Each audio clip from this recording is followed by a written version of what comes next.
Hi friends, welcome back to our channel. Friends, మన channel cricket and kabaddi updates రెగ్యులర్గా వస్తుంటాయి. ఇంకా మన ఛానల్ని సబ్స్క్రైబ్ చేసుకోకపోతే ఫ్రెండ్స్ వెంటనే సబ్స్క్రైబ్ చేసుకోండి అండ్ పక్కన బ్లాక్ని యాక్టివేట్ చేసుకోండి. అండ్ అదే ఇంకా మన వీడియోని లైక్ చెప్తే ఫ్రెండ్స్ వెంటనే లైక్ చేసి మన వీడియోకి ఎంటర్ చేద్దాం. ఫ్రెండ్స్, తప్పకుండా లైక్ చేయండి. లైక్ చేస్తే మన వీడియో మరొకరికి ఫాస్ట్గా రీచ్ అవుతుంది. టీమిండియా ప్రస్తుతం సౌత్ ఆఫ్రికాలో పర్యటిస్తుంది. మొదట 3 మ్యాచ్ల T20 సిరీస్ను డ్రా చేసుకుంది.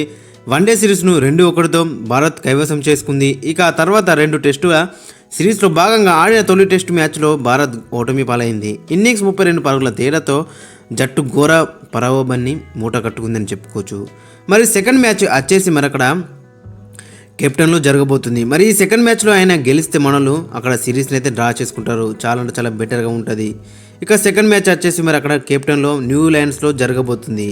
ఇక మరి ఇక్కడ చూసుకుంటే మరి యూజువల్గా చూసుకుంటే మరి ఇండియాకి అయితే అంత మంచి రికార్డ్ అయితే లేదు. మొత్తం ఇక్కడ 5 మ్యాచ్లు ఆడితే అందులో 2 డ్రా చేసుకుంది, 3 ఓడిపోయింది. కాబట్టి మరి సౌత్ ఆఫ్రికాకు మాత్రం కంచుకోట అని చెప్పుకోవచ్చు కెప్టెన్ అనేది.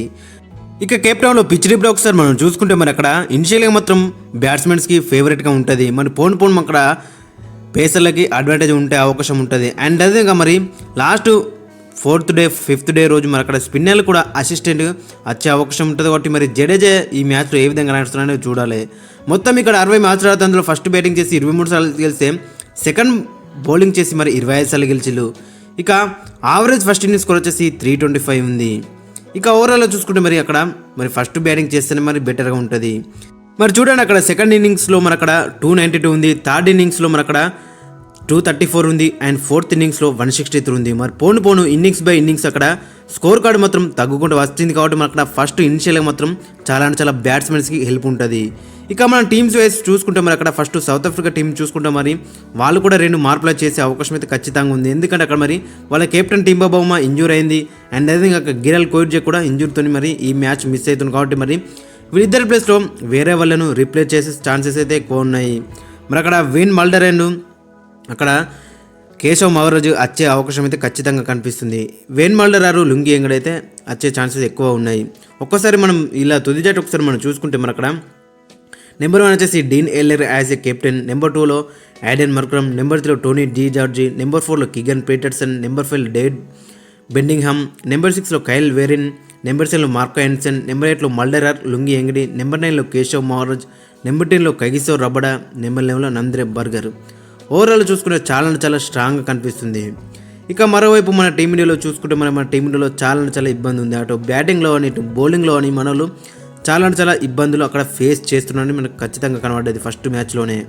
మరి ఈ మ్యాచ్లో మరి అక్కడ ఓపెనర్స్ ఏ విధంగా రాణిస్తారు అనేది ముఖ్యంగా మనకి సవాలని చెప్పుకోవచ్చు. ఎందుకంటే మరి ఓపెనర్స్ ఒక పెద్ద స్టాండ్ ఇస్తే మాత్రం తర్వాత బ్యాట్స్మెన్స్కి మంచిగా ఉంటుంది. మరి ఓపెనర్స్ సింగిల్ ఎడ్జ్కి స్కోర్కి అవుట్ అయితే మాత్రం తర్వాత వచ్చే బ్యాట్స్మెన్స్కి మాత్రం చాలా కష్టంగా ఉంటుంది. ఇక మన బౌలింగ్లో చూసుకుంటే మరి అక్కడ ప్రసిద్ధి కృష్ణ అని శార్దుల్ ఠాకూర్ కానీ వీళ్ళిద్దరు చాలా టూ మచ్ ఎక్స్పెన్సివ్గా ప్రూవ్ అయ్యారు. కాబట్టి శార్దుల్ ఠాకూర్ ఏ విధంగా అక్కడ ఆల్రౌండర్ కోర్టులో ఉంటాడు. కాబట్టి మరి అక్కడ ప్రసిద్ధ్ కృష్ణ ప్లేస్లో మరి అక్కడ ముఖేష్ కుమార్ ఆవేష్ ఖాన్ వచ్చే అవకాశం అయితే ఖచ్చితంగా ఉంది. అండ్ రవిచంద్రన్ అశ్విన్ ప్లేస్లో కూడా జడేజా వచ్చే అవకాశం ఉంటుంది. ఒక్కసారి మన తుది జట్టుకు ఒకసారి మనం చూసుకుంటే మరి అక్కడ ఓపెనర్స్ వచ్చేసి రోహిత్ శర్మ అండ్ జైస్వాల్, నెంబర్ 3లో శుభ్మన్ గిల్, నెంబర్ 4లో విరాట్ కోహ్లీ, నెంబర్ 5లో శ్రేయస్ అయ్యర్, నెంబర్ 6లో కేఎల్ రాహుల్, నెంబర్ 7లో రవీంద్ర జడేజా, నెంబర్ 8లో శార్దుల్ ఠాకూర్, నెంబర్ 9లో జస్ప్రీత్ బుమ్రా, నెంబర్ 10లో మొహమ్మద్ సిరాజ్ అండ్ నెంబర్ 11లో ముఖేష్ కుమార్.